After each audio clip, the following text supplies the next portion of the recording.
dormions dans ce qui fut autrefois le gymnase. Le sol était en bois verni, avec des lignes et des cercles tracés à la peinture pour les jeux qui s'y jouaient naguère. Les cerceaux des paniers de basket-ball étaient encore en place, mais les filets avaient disparu. Un balcon courait autour de la pièce pour recevoir le public, et je croyais sentir, ténue comme une image persistante, une odeur âcre de sueur transpercée par les effluves sucrés de chewing-gum et de parfum que dégageaient les jeunes spectatrices, que les photographies me montraient en jupe de feutrine, plus tard en mini-jupe, ensuite en pantalon, puis parées d'une unique boucle d'oreille, les cheveux en épis, striés de vert. On avait dû y organiser des bals. Leur musique y traînait encore, palimpseste de sons non entendus. Un style succédant à l'autre, courant souterrain de batterie, plaintes désespérées, guirlandes de fleurs en papier mousseline, diables en carton, boules de miroirs pivotantes, poudrant les danseurs d'une neige de lumière. Vous venez d'écouter les premières lignes de La Servante écarlate de Margaret Atwood. Au programme aujourd'hui, dystopie et mots compte triple. Bienvenue dans la Voie des Lettres, épisode 13. Quand on nous apprenait à écrire des histoires au collège et au lycée, on nous disait de commencer par le contexte, de dire à quelle époque se situe l'intrigue, dans quel endroit, qui sont les personnages principaux, que font-ils, est-ce qu'ils aiment les panini bananes chocolat, etc., etc. C'est ce que nos profs appelaient pompeusement l'incipit. Venait ensuite l'élément déclencheur, qui bouleversait cette intro ennuyante et lançait le récit. Plus je lis et plus je me rends compte que les bons bouquins, ou du moins ceux que j'ai aimés, ne commencent absolument pas comme ça. La Servante écarlate ne fait pas exception. Après avoir lu les premiers chapitres, on ne sait toujours pas où on est, encore moins quand, et on discerne à peine l'enjeu principal. Tout ce que l'on comprend est que l'on suit une narratrice pour qui la liberté est un lointain souvenir. Une chaise, une table, une lampe. Au-dessus, sur le plafond blanc, un ornement en relief en forme de couronne, et en son centre un espace vide, replâtré, comme l'endroit d'un visage d'où un œil a été extrait. Il a dû y avoir un lustre, un jour. Ils ont retiré tous ceux à quoi on pourrait attacher une corde. Une fenêtre, de rideaux blancs. Sous la fenêtre, une banquette avec un petit coussin. Quand la fenêtre est en partie ouverte, elle ne s'ouvre qu'en partie, l'air peut entrer et faire bouger les rideaux. Je peux m'asseoir sur la chaise ou sur la banquette, les mains jointes, et contempler cela. Des rayons de soleil entrent aussi par la fenêtre et tombent sur le sol qui est fait de bois, en latte étroite, d'un beau poli. Je sens l'odeur de la cire. Il y a un tapis par terre, ovale, fait de chiffon tressé. C'est le genre de style qui leur plaît, art folklorique, archaïque, fait par des femmes pendant leurs loisirs, à partir de choses qui ne sont plus utilisables. Un retour aux valeurs traditionnelles.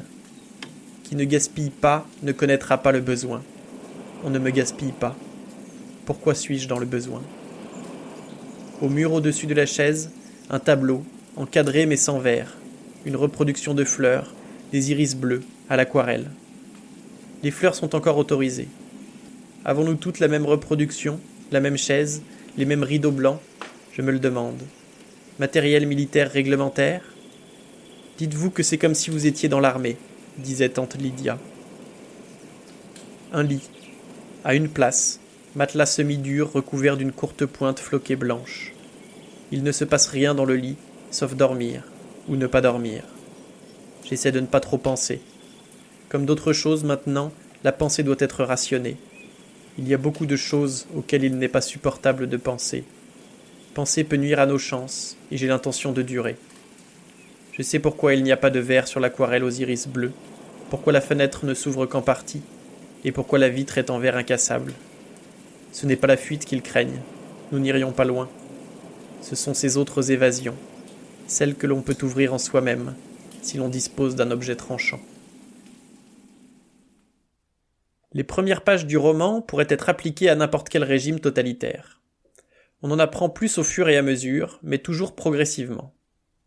On voit rapidement apparaître un système de caste où chaque personne tient un rôle bien défini. Dans la maison où évolue la narratrice, il y a l'homme, haut dirigeant et faisant figure d'autorité, sa femme qui s'occupe de la maison, les Martha qui sont à la fois intendantes, ménagères et cuisinières, Nick qui sert de chauffeur et d'homme à tout faire, et enfin de Fred, la narratrice. Toujours vêtue d'une longue soutane rouge, elle doit masquer son visage, en particulier ses yeux, dans un voile blanc. Les servantes sont en bout de chaîne, tout le monde ou presque a autorité sur elles, et elles sont en même temps intouchables. C'est sur elles que reposent tous les espoirs de cette société liberticide. Ce sont les seules à pouvoir encore concevoir et donner la vie. Il soulève le drap. La partie inférieure de son visage est recouverte du masque de gaz blanc, réglementaire. 2 yeux bruns, un nez, une tête avec des cheveux bruns. Sa main est entre mes jambes. La plupart de ces vieux types ne peuvent plus machiner, dit-il, ou ils sont stériles. Je manque m'étouffer. Il a prononcé un mot interdit. Stérile. Un homme stérile, cela n'existe plus, du moins officiellement. Il y a seulement des femmes qui sont fertiles et des femmes improductives. C'est la loi. Des tas de femmes le font, poursuit-il. Vous désirez un bébé, n'est-ce pas ? Je réponds oui. C'est vrai et je ne demande pas pourquoi, car je sais. Donne-moi des fils ou je meurs. Cela a plus d'une signification. Il dit « Vous êtes humide, c'est le moment. Aujourd'hui ou demain, ça marcherait. Pourquoi laisser passer l'occasion ? Ça ne prendrait qu'une minute, ma belle. » Le nom qu'il donnait à sa femme, jadis, qu'il lui donne peut-être encore, mais en réalité c'est un terme générique. Nous sommes toutes ma belle. J'hésite. Il s'offre à moi, ses services, au prix d'un certain risque pour lui-même. « Je ne supporte pas de voir ce qu'ils vous font subir, » murmure-t-il. C'est sincère, une authentique sympathie, et pourtant il prend plaisir à la situation, sympathie et le reste. Il a les yeux humides de pitié, sa main se déplace sur moi, nerveuse et impatiente. Je dis, c'est trop dangereux. Non, je ne peux pas. La sanction est la mort. Mais il faut qu'ils vous prennent en flagrant délit, avec 2 témoins. Quelles sont les chances ? Y a-t-il des micros dans la pièce ? Qui est là, à attendre juste derrière la porte ? Sa main s'immobilise. Pensez-y, dit-il. J'ai vu votre feuille de température. Il ne vous reste pas beaucoup de temps. Mais votre vie est à vous. Je dis merci. Il faut que je donne l'impression que je ne suis pas offensé, que je suis ouverte aux suggestions. Il retire sa main, presque paresseusement, nonchalamment. Le dernier mot n'a pas été dit en ce qui le concerne. Il pourrait falsifier les examens, me dénoncer pour cancer, infertilité, me faire déporter aux colonies, avec les antifemmes. Rien de ceci n'a été dit, mais l'assurance de son pouvoir plane dans l'air, tandis qu'il me tapote la cuisse, se retire derrière le drap qui pend. « Au mois prochain, » dit-il. Je me rhabille, derrière le paravent. J'ai les mains qui tremblent. Pourquoi ai-je peur ? Je n'ai pas traversé de frontières, je n'ai pas fait confiance, pas pris de risques, tout est sauf. C'est le choix qui me terrifie. Une issue, un salut. Voici donc le décor de cette dystopie proposée par Margaret Atwood. Une société où les femmes capables de devenir mères sont réduites en esclavage et asservies au pouvoir en place. Margaret Atwood est née en 1939 à Ottawa, au Canada.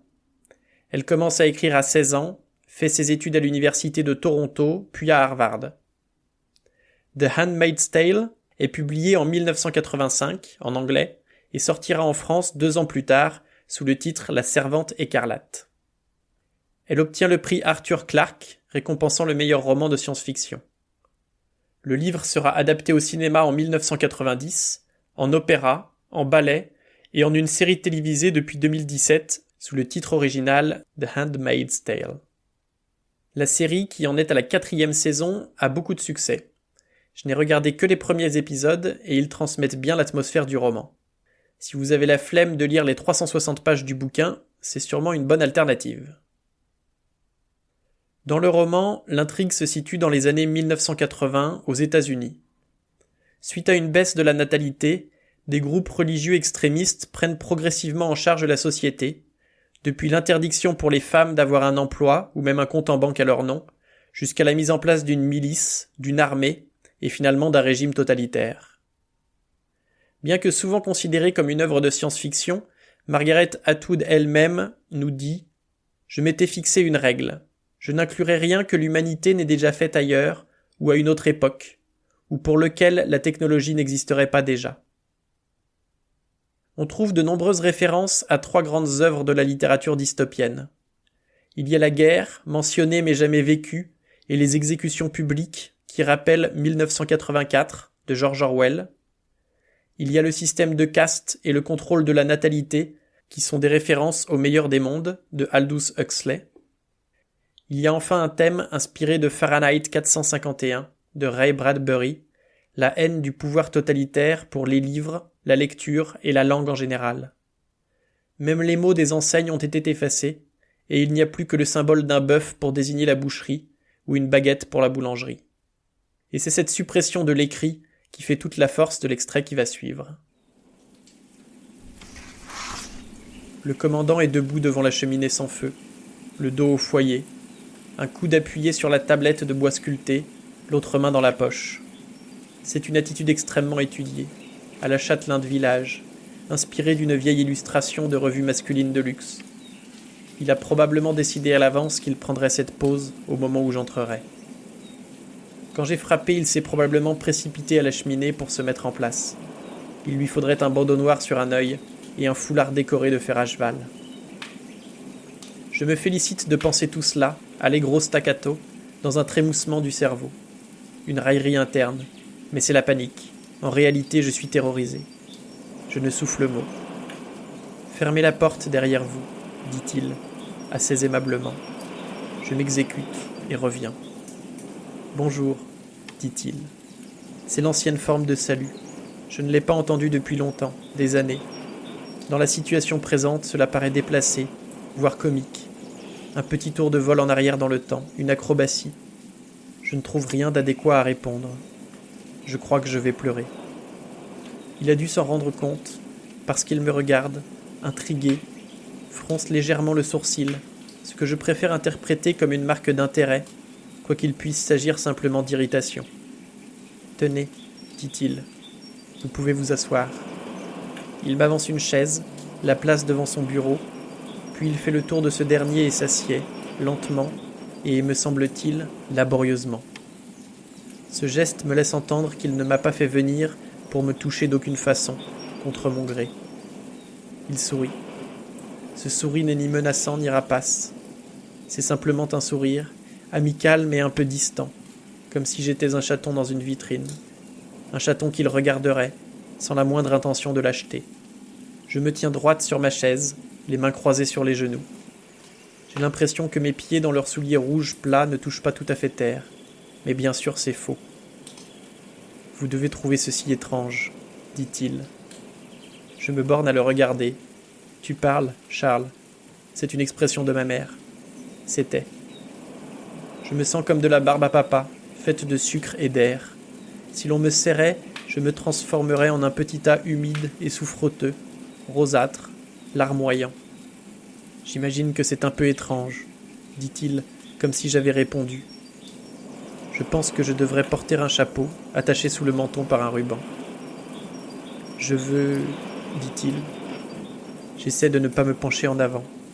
Oui, oui, oui, quoi donc, que veut-il ? Mais je ne vais pas la trahir, cette impatience que j'éprouve. C'est une séance de négociation. Des choses sont sur le point d'être échangées. Celle qui n'hésite pas est perdue. Je ne donne rien pour rien. Je vends. Je voudrais, reprend-il. Cela va vous paraître stupide. Et il a vraiment l'air gêné.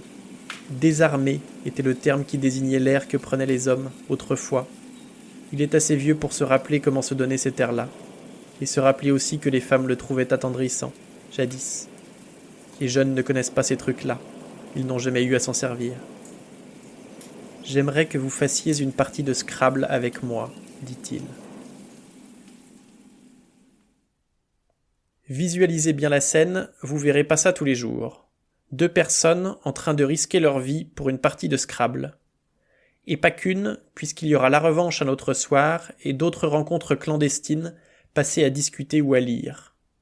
La narratrice trouvera même dans sa chambre, griffonnée dans un coin sombre de son placard, l'inscription suivante.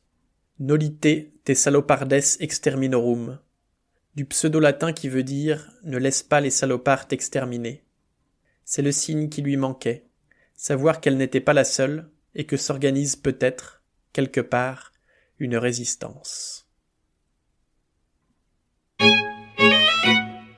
C'est tout pour aujourd'hui, merci d'avoir écouté jusqu'à la fin. Si cela vous a plu, je vous invite à partager autour de vous, à me suivre sur les internets, et je vous donne rendez-vous la semaine prochaine pour un nouvel épisode de La Voix des Lettres.